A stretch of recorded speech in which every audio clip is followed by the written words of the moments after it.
my loves, welcome back to my channel. My name is Eileen if you're new, and if you're not new, welcome back again to this channel. I am so excited today because I'm creating this very colorful look. I love using colors. They're a bit scary sometimes, but if you want to know how I recreated this look, keep on watching.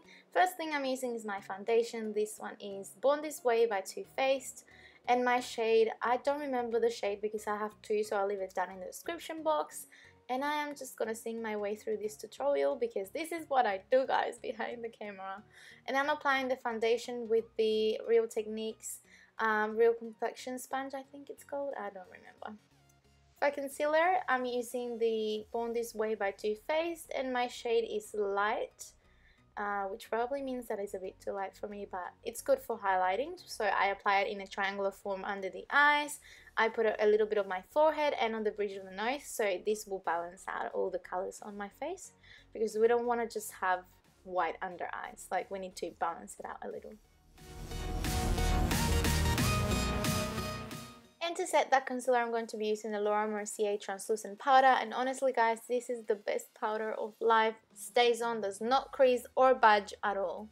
For my eyebrows, I'm going to be using the Tame Frame Pomade by NYX, and I'm just carving out on top of the shape of my eyebrows. I don't like going too overboard because then they look really big and fake, so I just like to fill them in a little bit and make sure that my arch is looking nice.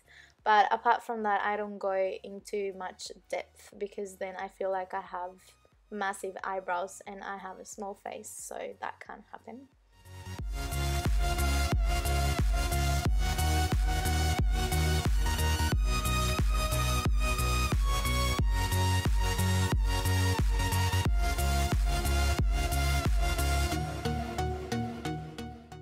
For our colorful look today, I'm going to be using the Huda Beauty little palettes. I think they're the Colourful Obsession palettes, and they're amazing. I'm just using an orangey shade on my crease, and this is going to be the transition shade. So make sure you blend the color nicely into the crease, in and out, and I'm just blending it out and upwards so that we have that kind of smokiness going on the outer V of the eye as well. To add a bit more dimension to the outer V of the eye, I'm going to use a reddish, like an orangey, but kind of, it's a reddish eyeshadow, and I'm going to be applying that on the outer V of the eye, blending it into the crease, and this will add more dimension, will make the eye stand out a little bit more, and it will create like a transition shade for the darker colors that we'll be using later on. Now I'm using the Metallics Obsession by Huda Beauty, and I'm applying the red tone in the palette on the outer V and blending it towards the crease as well, making sure that we pack the color really nicely on the outer V, because this will stand out when we do the rest of the makeup, when we apply the green, I think it's pretty much blue. I think it's blue, but oh well, we'll call it blue. And I'm just blending that really nicely, making sure that we don't have any harsh lines. And now I'm just carving out where I'm going to be putting my blue eyeshadow. Since it's a really nice metallic color, I want it to have a nice base so it stands out. So I'm using this concealer by Kat Von D. And this is honestly just to create a nice base so that the eyeshadow sticks on my eyelid and we don't have a lot of fallout. And it also looks a bit more clean when you blend it all together. Now I'm applying the blue metallic eyeshadow, and I am applying it with a flat brush to have a bit more precision, since these ones are better to apply colors in the mobile lid because they don't have a lot of fallout, and they also help carving out the eyeshadow and making sure that we have really nice crisp lines. And now I'm just blending everything together, making sure that we don't have any harsh lines. And honestly guys, these colors blend so nicely. They're so nice and buttery. And I'm applying a bit more yellow to the corners and to the crease to make sure that everything is nice and seamless. And I'm applying this ChiChi Glitter eyeliner on the crease of my eye where the blue starts, and this will add a bit more dimension, and it will make the eye look, I don't know, it just gives that pop of glam that I love.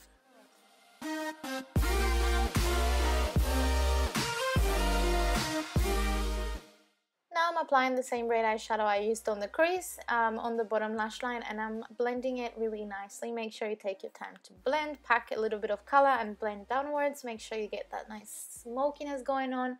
but make sure you take your time blending because these colors are quite vibrant. For my lower lash mascara, I'm using this one by Maybelline, and I believe it's the Lashsensational in the shade Black. And ignore all the faces that I'm going to be making because I just don't like getting my mascara on the bottom lash line. To bronze up my face, I'm going to be using the Chocolate Soleil by Too Faced, and I think this is the light medium. This is the perfect shade, guys. Honestly, it's so beautiful, so nice and blendable. The formula is so nice and creamy, and it just blends like a dream. And I'm putting that on the perimeters of my face, making sure that I contour everything that needs to be contoured. And now for my blush, I'm using this one by Tarte, and I'm applying it on the apples of my cheeks, blending it upwards to make it look nice and seamless with the bronzer.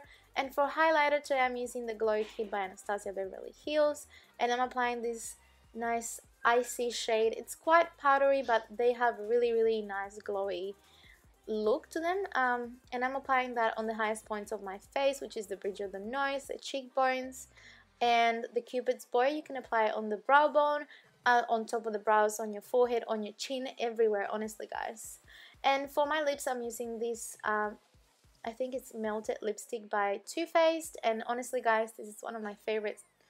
It's so nice and creamy, and it dries out, but it doesn't dry out your lips, which is one thing that I love because my lips are usually quite dry. And this is the finished look, my loves. I hope you enjoyed watching this video. If you did, don't forget to give it a thumbs up and subscribe if you haven't already. Make sure you hit that little notification bell so that every time I post a new video you get notified. Make sure you follow me on Instagram, Facebook, Twitter, and Snapchat. I leave all the details down in the description box for you guys, and I'll see you in my next video. Bye!